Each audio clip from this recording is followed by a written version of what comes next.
Hello les amis, j'espère que vous allez bien et bienvenue dans cette vidéo. Il y a quelques semaines, je vous faisais mon bilan, on va dire entre guillemets, de mi-année. Et cette fois, je me suis dit que pendant que j'étais sur cette lancée et qu'on était en juillet, autant profiter pour vous faire le tag sur mes prévisions littéraires. Donc il s'agit du tag mes prochaines lectures. C'est un tag de 10 questions où justement je vais vous parler des lectures que je prévois pour la fin de cette année. Et voilà, donc au cas où je vous remets le tag, le lien de l'autre tag, c'est ici, si vous ne l'avez pas vu. Et bien entendu, il y a déjà quelques prévisions qui étaient mentionnées dans l'autre tag. Alors, si les questions se représentaient, pour vraiment vous présenter le maximum de livres, j'ai mis d'autres lectures encore qui me faisaient envie, même si bien entendu, celle que je vous ai présentée dans l'autre tag reste toujours d'actualité. Donc c'est parti et on va répondre à ces questions. Et vous aussi, n'hésitez pas à reprendre le tag si ça vous dit. Donc la première question, c'est la saga que tu vas terminer prochainement. Alors là, j'en ai mis plusieurs. Donc celle que je pense terminer de sûr avant la fin de l'année, c'est Lakota. Il me reste à lire le tome 2 Shaman de Marie-Anne Ludlow. Et c'est en auto-édition, donc je mets la couverture ici. Et franchement, j'avais déjà adoré le premier tome. C'est qu'on est dans un univers où on suit une jeune fille qui a des absences et qui va déménager, arriver dans un nouveau lycée en espérant se faire des amis parce que ses absences sont très compliquées à vivre. Et là-bas aussi on découvre qu'il y a un peuple Lakota qui s'est installé et on va voir tout ce qui est lié entre cette jeune fille et ce peuple Lakota et plus particulièrement l'un de ses membres. Mais c'était très intéressant et vraiment j'ai adoré lire cette lecture, j'étais prise dedans, j'ai apprécié nos personnages. Et vu comme ça se termine, j'ai hâte de lire ce tome 2. Donc voilà, ce tome 2, je pense que cet été de toute façon, il est lu et j'aurai terminé la saga. Une autre duologie que je souhaite aussi terminer cet été, c'est Dual, le tome 2, donc l'affrontement de Sandrine Clément aux éditions Rivka. Je vous mets également la couverture ici car je vais le lire en numérique. Et là on était plutôt sur une saga où on suit un jeune homme qui a été adopté par une mystérieuse association. Il lui paye des études, tout va bien jusqu'à sa majorité il me semble, où là on lui propose justement de faire un apprentissage pour prendre la place du super-héros actuel. Et il va accepter et donc il va se retrouver dans un ancien complexe militaire avec 9 autres jeunes. Et là ça va être un peu la compétition pour savoir qui va prendre la place du super-héros actuel. Et donc voilà, vu comme j'avais beaucoup apprécié déjà ce premier tome parce qu'on nous montre à la fois les bons côtés du super-héros mais également d'autres côtés plus sombres quand même. Et vu comme se termine le tome 1, je suis curieuse de voir ce qui va arriver à notre protagoniste dans le second tome et ainsi connaître le fin mot de cette duologie. Mais en tout cas, elle me fait très envie et j'ai envie de la lire pour cet été. Et la dernière saga que j'aimerais terminer cette année, mais là je mets entre guillemets parce que ce n'est pas dit que j'y arrive, c'est Belladonna avec le tome 3.5, Holly d'Adaline Grace aux éditions de Saxus.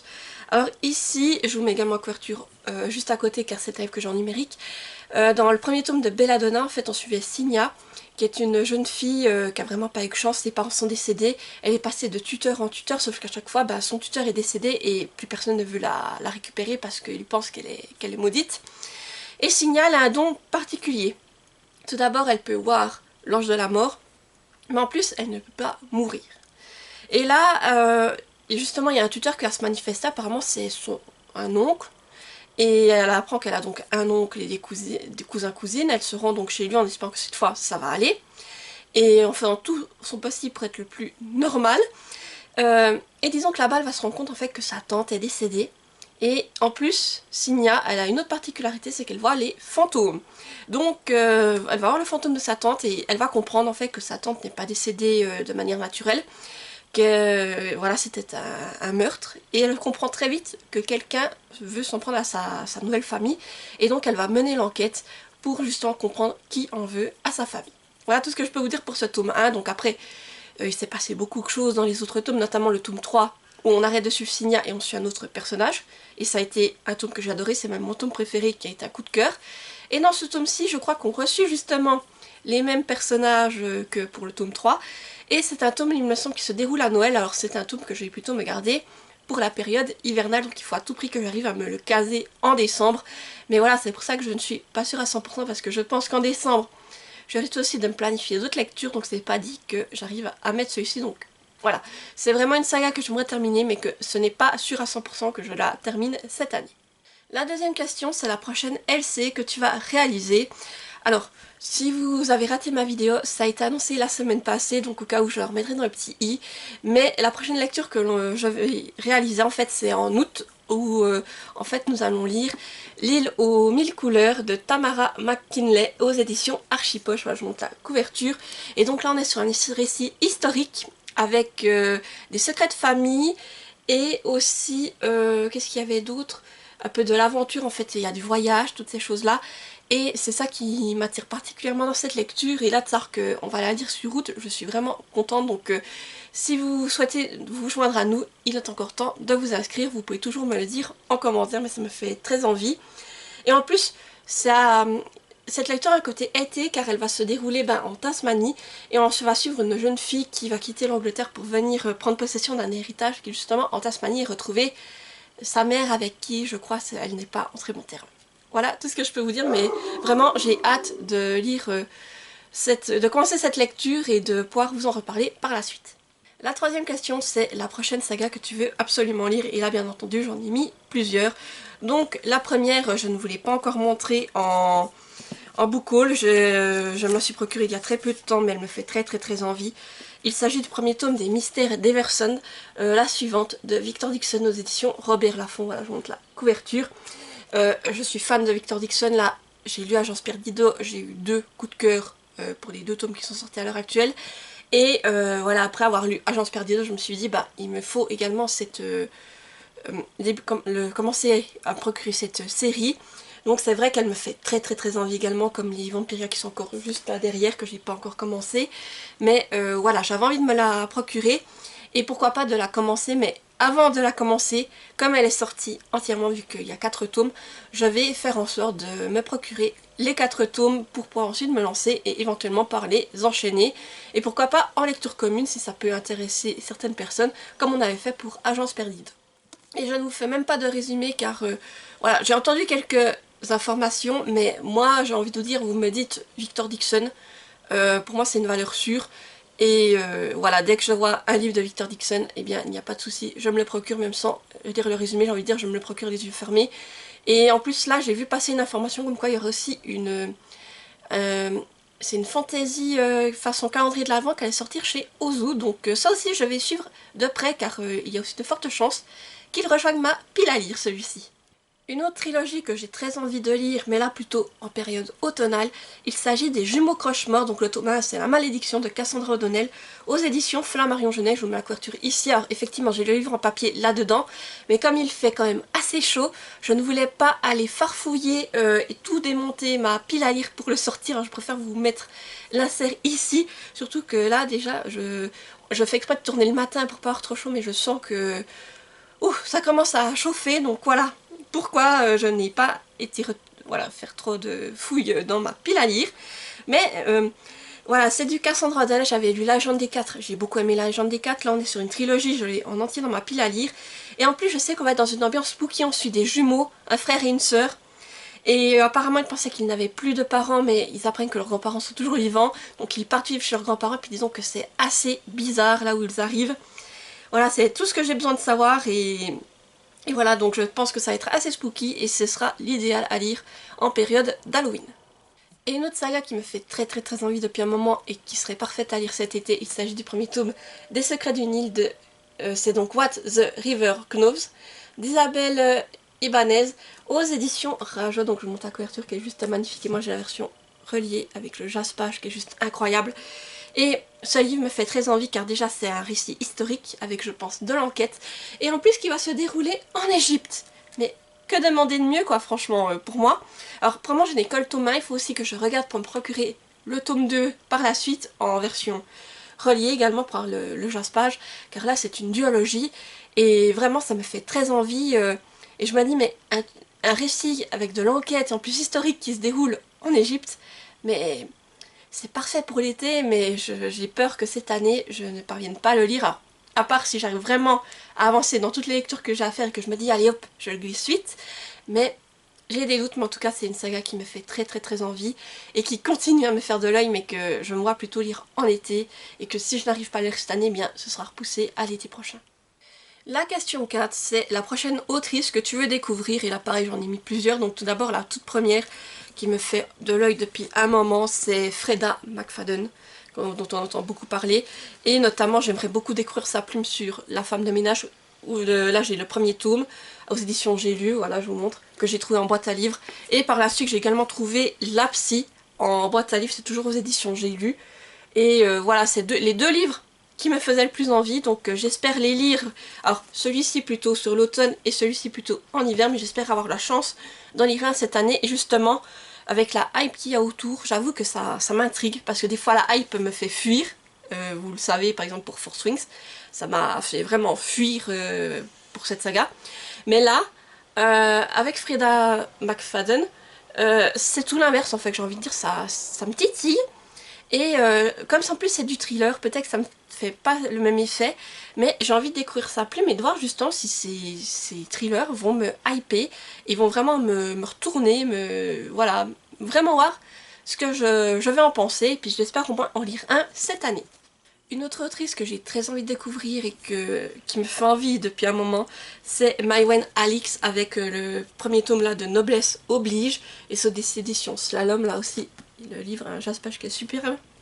Et donc là, ça me fait très envie, car en fait on est dans une uchronie où c'est que la révolution n'a jamais abouti, et la France est toujours dirigée par un roi, donc là c'est le roi Louis XXI, et donc on a des rebelles qui secrètement vont essayer d'intégrer la noblesse pour justement ça peut se venger, il me semble, c'est ça l'histoire. Euh, et franchement ça me fait très envie. Et en plus de Maïwenn Alix, il y a un autre de ces livres que j'ai mis dans ma wishlist, c'est Clone de la Nation, qui me fait très envie. Mais déjà j'aimerais découvrir Noblesse Oblige, j'ai la duologie dans ma pile à lire.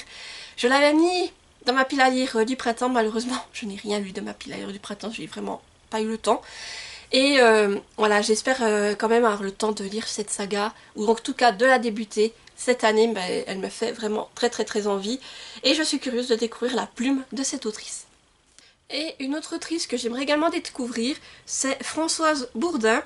Là, j'ai trouvé en boîte à livres le premier tome de Grand Paradiso. Apparemment, c'est une duologie, je me suis rendu compte, et c'est aux éditions Pocket. Alors, je ma couverture ici. Après, je l'ai en physique, mais il est dans les méandres de ma pile à lire, donc voilà. Mais ce livre me fait très envie, car en fait, on parle d'un homme qui a hérité d'un terrain dans le Jura de la part de son grand-père, et il décide de l'aménager en parc. Comment c'est noté, de l'aménager en parc naturel. Donc pour moi, franchement, rien que de m'avoir dit ça, je suis hypée. Et ça me permettra de découvrir la plume de cette autrice. Alors j'en entends pas mal parler. C'est vrai que je ne pensais pas la lire un jour, et quand j'ai vu ce livre, que j'ai lu le résumé, j'étais bon bah, c'est l'occasion de la découvrir, et surtout, vraiment cette idée de parc naturel, c'est ça qui me fait très envie, et que j'ai hâte de voir comment c'est tourné à l'intérieur. Et apparemment, il y a une suite, donc voilà, si ça me plaît, pourquoi pas essayer de me procurer la suite. La cinquième question, c'est le prochain one-shot que tu veux lire, et là j'en ai tout simplement deux. Donc le tout premier, c'est Omaya et la Louve, le fleuve entre deux mondes de Caroline Solé aux éditions Albin Michel Jeunesse. Voilà, je vous montre la couverture. Et ça, en fait, c'est un livre que j'ai gagné en concours grâce à Babelio. C'était le roman qui avait gagné le prix Jeunesse, je crois, l'année passée, et en BD j'avais reçu le premier tome d'Élie Cornier de Victor Dixon. C'est aussi la BD qui avait gagné le prix pour la catégorie jeunesse. Et c'est vrai que ce roman, au départ, je n'en ai jamais entendu parler, et je me disais, ouais, voilà. Après, j'ai lu le résumé, et je me suis dit, mais ça peut être vraiment intéressant, car ça a l'air de parler de thèmes d'actualité. Et notamment, il me semble que je me souviens qu'on parle de différents enfants. Donc d'un côté, ils vivent au cœur de la jungle, ils naviguent sur des fleuves et des radeaux, voilà, ils survivent. Et de l'autre côté, ils vivent dans des grands immeubles, et puis ils sont tout le temps à l'intérieur, et ils sont tout le temps devant des écrans. Voilà tout ce que je me rappelle, mais ça a l'air vraiment intéressant. Et en plus c'est une lecture jeunesse, donc je suis curieuse de découvrir ce livre, surtout qu'il a gagné le prix jeunesse Babelio au niveau roman l'année passée. Et un autre livre qui me fait vraiment très très très envie, c'est celui-ci, Un amour de démon, de Vanessa Altermeyer aux éditions Le Héron d'Argent. Voilà, je vous montre la couverture. Et au cas où si vous souhaitez encore vous le procurer, je vous mettrai dans le lien le site internet de l'autrice. Apparemment, il y a encore du stock s'il vous intéresse. Et là on est sur un récit en fait où on a Bitter qui est un démon et Lucifer va lui imposer un ultimatum, en fait corrompre l'âme d'une jeune sorcière. Donc elle va rencontrer Maggie, sa cible, mais elle va vite se rendre compte que la tâche ne va pas être facile car Maggie c'est une adolescente timide et douce qui adore les paillettes, les peluches et les pâtisseries et surtout qui refuse d'entendre parler de magie alors que c'est censé être une sorcière. Voilà, donc moi vraiment quand je vois ça, je pense à la série Mercredi de Netflix. Je vois vraiment les deux protagonistes mercredi avec un côté plus sombre et sa colocataire qui est vraiment toute en couleur, tout un côté très peps. Et c'est ça qui me fait très envie et je suis curieuse vraiment de découvrir ce récit, surtout que là comme je vous dis en plus c'est un one shot et que l'objet livre est juste magnifique. Et là on a vraiment un peu cette vibe, je trouve, cette vibe de la famille Adams que l'on retrouve dedans, donc vraiment très curieuse de le lire et de vous en reparler tout bientôt. La 6e question, c'est le prochain livre que tu veux acheter, et là pareil, j'en ai mis 2. Donc le tout premier, en fait que j'ai repris les posts que je vous avais fait récemment au niveau wishlist sur Instagram, et le premier que j'avais envie que j'ai vraiment envie de me procurer, c'est Le Protocole de Marie Aden, pardon, aux éditions du Gros Caillou. Et là, en fait, je vous mets la couverture donc ici, on est dans un univers en 2121 où nous n'avons plus besoin de dormir, mais on va voir les conséquences que ça a sur nous, voilà, ou sur certaines personnes plutôt. Et donc ce livre me fait très envie, je suis curieuse de le découvrir, et je dois dire aussi que sa couverture, je la trouve magnifique et ça m'attire, vraiment. Donc vraiment un livre que j'aimerais me procurer et découvrir, en plus je crois que c'est un one shot. Et un autre livre que j'aimerais vraiment me procurer, c'est Dieu et sorcière d'Angèle Arkin, j'espère que je prononce juste, aux éditions Plume Blanche. Je vous mets la couverture également ici, que je trouve juste magnifique. Ici en fait on suit Aaron, c'est un assassin repenti qui, pour échapper à la mort, va se refugier dans un vieil hôtel perdu au milieu des bois. Et justement, il y a une superstition sur cet hôtel comme quoi il serait hanté par des sorcières. Voilà tout ce que j'ai besoin de savoir, moi ça me suffit. Je trouve la couverture magnifique. Et franchement, avec les éditions Plume Blanche, j'ai jamais été déçue avec leurs livres. Donc, je suis curieuse de découvrir celui-ci. Et vraiment, comme je vous dis, la couverture m'attire. Et juste le résumé, c'est-à-dire qu'il y aura des sorcières et je pense du mystère. Ça me suffit. Et donc, voilà, un livre que j'espère me procurer par la suite. La question 7, c'est la prochaine sortie que tu attends avec impatience. Donc, il y en a 2 surtout que j'attends avec impatience. La toute première, c'est le tome 3 d'Agence Perdida de Victor Dixon aux éditions Bayard Jeunesse. Donc là, c'est le tome 1 que je vous montre en version reliée avec son jaspage. Donc j'attends avec impatience le tome 3 qui est annoncé, je crois que j'ai vu sur Amazon, si vous tapez Agence Perdida tome 3, il y a une fiche qui est déjà prête et il y a une date pour le mois d'octobre. Alors voilà, c'est ce que j'ai vu. Est-ce que c'est vrai ou pas? Mais je pense, parce que j'ai vu dans le tome 2, la suite était annoncée pour l'automne 2026, donc je pense que c'est ça. Et Agence Perdita, comment vous dire, c'est une histoire avec des croque-mitaines. On suit une jeune fille qui va découvrir qu'il y a ce monde de croque-mitaines qui existe en parallèle avec le nôtre, que les croque-mitaines, ils veulent des objets, mais également des personnes, et qui justement se demande si sa mère qui a disparu il y a environ une année n'a pas été enlevée par un croque-mitaine. Voilà tout ce que je peux vous dire, et pour le moment les 2 premiers tomes d'Agence Perdida étaient de gros coups de cœur, donc autant vous dire que j'attends avec impatience ce tome 3 et que je vais surveiller si il sort bien en octobre. Et un autre tome, ou plutôt une autre sortie que j'attends avec impatience, c'est le tome 4 et donc le dernier tome du manoir de Castelcats, La Tour des Nacres d'Alain T. Puységur aux éditions Scrineo. Je vous mets la couverture ici car ici on a déjà le visuel, car effectivement il sort le mois prochain en août. Et donc autant vous dire que je suis très curieuse. Et pour vous faire un résumé vite fait du manoir de Castelcats, disons tout simplement que vous imaginez une école de magie comme Poudlard, et à la place d'avoir des sorciers à l'intérieur, ce sont des chats qui étudient la magie ou différents styles de magie qui sont propres à cette école. Et on va suivre un jeune chat qui va entrer dans à Castelcats, justement au manoir de Castelcats, pour y faire ses études de magie. Il va se faire un groupe d'amis et il va y avoir plusieurs menaces qu'il va devoir contrer. voilà tout ce que j'ai à vous dire. Disons qu'après la fin du tome 3, je suis très curieuse de découvrir la suite et fin de la saga. J'espère juste que je n'ai pas tout oublié entre temps et que ce sera pas trop difficile de me remettre dedans, mais vraiment je suis très curieuse de savoir voilà, de découvrir ce qui est arrivé à certains personnages et aussi voilà, de connaître la fin de cette histoire, donc que vraiment très hâte que le dernier tome sorte en août. La 8e question, c'est le prochain auteur que tu veux découvrir, et là j'en ai également mis 3. Donc le premier c'est Stéphane Servant avec Féline aux éditions Rouergue. Voilà, je vous montre la couverture. C'est un livre que j'ai trouvé en boîte à livres mais qui faisait partie de ma wishlist. Et ici on nous dit juste que nous allons suivre l'histoire de Louise R, qui a 17 ans et ça a été la première personne de notre pays atteinte de la mutation, et comme bien d'autres par la suite, elle a vu son corps se métamorphoser. Et disons que depuis cela, sa vie n'a plus jamais été la même. Donc voilà, je suis très curieuse de découvrir cette histoire, de comprendre ce qu'est la mutation et aussi de découvrir la plume de l'auteur. Et surtout, je me rappelle que quand j'avais entendu parler de ce livre, ça avait toujours été de très bons avis. Donc je suis vraiment curieuse de le découvrir, de découvrir la plume de cet auteur et aussi de me faire mon propre avis sur cette lecture. Un autre auteur que je suis curieuse de découvrir, c'est Mathias Malzieu avec Une sirène à Paris aux éditions Le Livre de Poche. Voilà, je vous montre la couverture. Et là, disons que c'est un livre que j'ai trouvé à Easy Cash qui me faisait envie. Surtout que je crois qu'il y a une adaptation qui a été faite en film.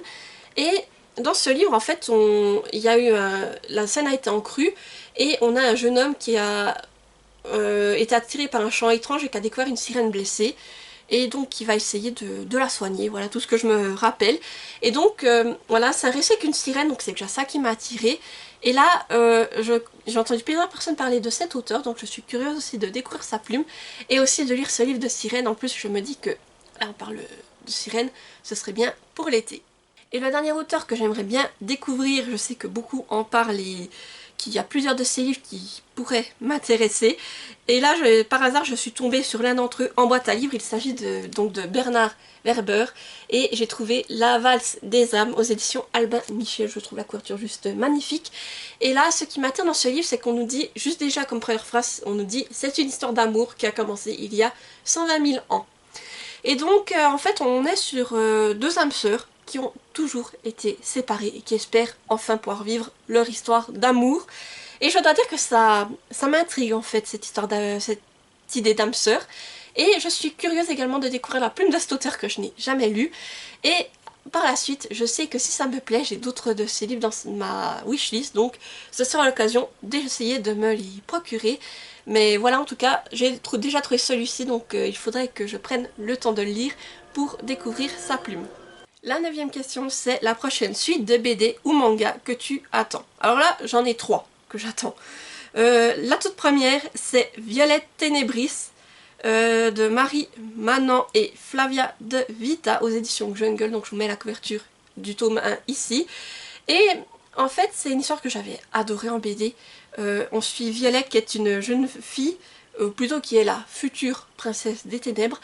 Et à 16 ans, qu'est-ce que je dis ? Elle doit avoir trouvé son animal totem pour débloquer ses pouvoirs. Sauf que là, son 16e anniversaire arrive. Elle n'a toujours pas trouvé son animal totem. Et elle décide un peu de chambouler les choses. Et de partir à sa recherche. Et en plus, on va dire que Violette, elle est particulière car elle vit dans un monde de ténèbres. Et elle aime tout ce qui est coloré, tout ce qui est pailleté, toutes ces choses-là. Et c'est une BD que j'avais tout simplement adorée, que j'avais trouvé très drôle. Notamment un personnage qu'elle va rencontrer par la suite. Et j'ai vu que le tome 2 était annoncé pour le mois d'août, alors on ne devrait plus avoir à attendre très longtemps, mais en tout cas je me réjouis de découvrir la suite et de retrouver nos protagonistes. Une autre suite de BD que j'attends avec impatience, c'est la suite de Marla, donc là c'est le premier tome, La grotte du flamant rose de Lorena Calderon et Giovanni Di Gregorio aux éditions Dupuis. Voilà, je vous montre la couverture qui est juste magnifique. Et là on suit une Marla qui est une petite fille qui a toujours un peu la tête dans les nuages, qui aime beaucoup s'imaginer des histoires. Et un jour elle va trouver une bouteille avec un message sur la plage, et là va commencer une aventure qu'elle va vivre aux côtés de sa grand-mère et de sa meilleure amie. Et disons que c'est une BD qui est juste magnifique. Je vous avais déjà montré les planches, mais voilà, j'en profite pour vous les remontrer. Voilà, une BD qui est juste sublime. Et disons que comme ça se termine, on voit que l'aventure de Marla n'est pas terminée et que son périple va la mener certainement à un nouvel endroit. Donc je suis curieuse de voir où cela va la mener et qu'est-ce qui va lui arriver. Donc, et en plus, ça va de nouveau être un vrai régal visuel parce que comme je vous dis, les illustrations c'était magnifique.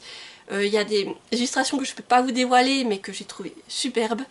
Et ça vaut le détour. En tout cas, c'était une très belle histoire et en période d'été. On a vraiment ce côté vacances, voyage, aventure. Bref, vraiment une histoire qui m'a beaucoup plu et que j'ai hâte de découvrir la suite.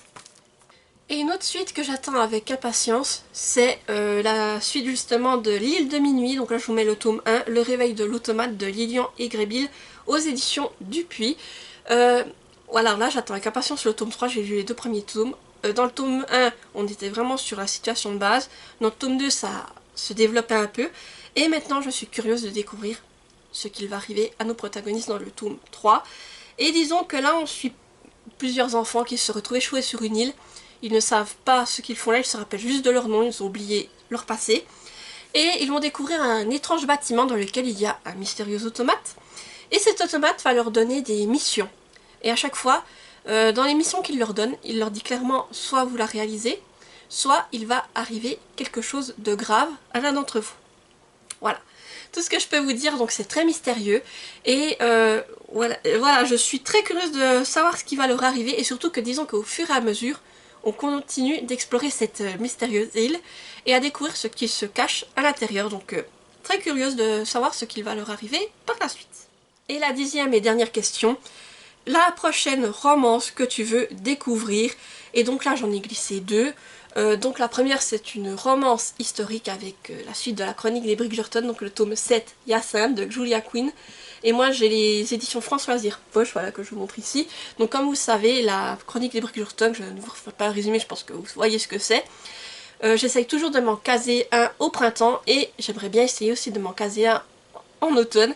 Donc à voir si cette année j'arrive à glisser le tome 7 en automne ou sinon eh bien il sera repoussé au printemps, mais c'est je pense vraiment une des prochaines romances que j'ai envie de découvrir et que j'ai à chaque fois du plaisir à lire. Donc et là je suis curieuse de découvrir également les histoires de Hyacinthe après celle de Francesca. Et une autre romance, ou plutôt romantasy qui me fait très envie, c'est Wings of Starlight d'Alison Saft aux éditions Hachette Heroes. Voilà, je vous montre la couverture. Et là, c'est une réécriture Disney sur l'histoire de la fée Clochette où cette là va suivre en fait la Reine des Fées. La romance de la Reine des Fées. Voilà, c'est tout ce que j'ai besoin de savoir. Mais il me semble que j'ai également vu que, je sais pas si ce sera une suite, mais en tout cas qu'il y a un livre qui va sortir dans le même univers. Et cette fois, voilà, une fée de glace. Alors, j'ai pas tout regardé exactement, mais j'ai juste vu que, en tout cas, il y avait quelque chose qui avait été annoncé à ce sujet. Donc maintenant, je ne sais pas si c'est une suite, si c'est dans le même, en tout cas dans le même univers, c'est sûr. Mais vraiment, voilà, à voir déjà si j'aime celui-ci, mais après je pense que l'autre, je vais un peu plus me renseigner et voir si je le mets dans ma wishlist. Mais en tout cas, celui-ci me fait très envie. Déjà, je trouve la couverture magnifique. Et j'aime le fait qu'en fait, on s'intéresse à des personnages que l'on voit dans les films La Fée Clochette, mais plus en tant que personnage secondaire. Et j'avais vu, je sais plus lequel c'est de Fée Clochette, mais justement on parle des fées de l'hiver. Et on mentionne à un moment donné qu'il y a eu quelque chose entre la reine des fées et le roi des fées de l'hiver. Je sais pas vraiment comment il s'appelle, je sais plus par cœur. Mais voilà, je pense que c'était cette histoire que l'on nous raconte. Et je suis curieuse de la découvrir. Et là en plus comme c'est une histoire avec des fées, tout ça, et qu'on va avoir une romance effectivement. Je suis très curieuse. Alors après, je pense que ça passe bien au printemps ou en été, mais elle me fait envie. Alors peut-être que je vais même me la caser en automne ou pourquoi pas en hiver, parce qu'on parle également d'une fée de l'hiver, donc voilà, pourquoi pas. Mais en tout cas, elle me fait très envie et voilà, ça reste quand même de la romance, même si c'est de la romantasy et c'est clairement mentionné à l'arrière. Et voilà, j'arrive au bout de ce tag. N'hésitez pas à me dire si vous le reprenez de votre côté, que j'aille voir vos réponses. Justement, je suis toujours très curieuse de savoir ce que vous allez mettre dans les différents... à ce que vous allez répondre aux différentes questions. Ah mais je sais plus parler depuis qu'il fait chaud, je vous assure, c'est pas possible. Et n'hésitez pas non plus à me dire si vous avez lu certains de ces livres et ce que vous en avez pensé, ça va peut-être me motiver à les sortir plus rapidement de ma pile à lire. Et comme d'habitude, si vous êtes trop timide pour laisser un commentaire, vous pouvez mettre des emojis, donc là vous pouvez me mettre l'emoji avec les livres empilés. Vous pouvez également me mettre une fée, pour faire référence au dernier livre dont on a parlé. Vous pouvez également me mettre un petit cupcake, comme ici, voilà. Et qu'est-ce que vous pouvez encore me mettre? Et une sirène, voilà, comme emoji. Et comme d'habitude, n'hésitez pas à mettre un petit pouce en l'air pour soutenir la vidéo, activer la petite cloche pour ne pas rater celles qui vont suivre, et à vous abonner car ça fait toujours plaisir et ça permet de soutenir la chaîne. Et moi je vous dis à mercredi prochain pour une nouvelle vidéo et portez-vous bien. Bye bye!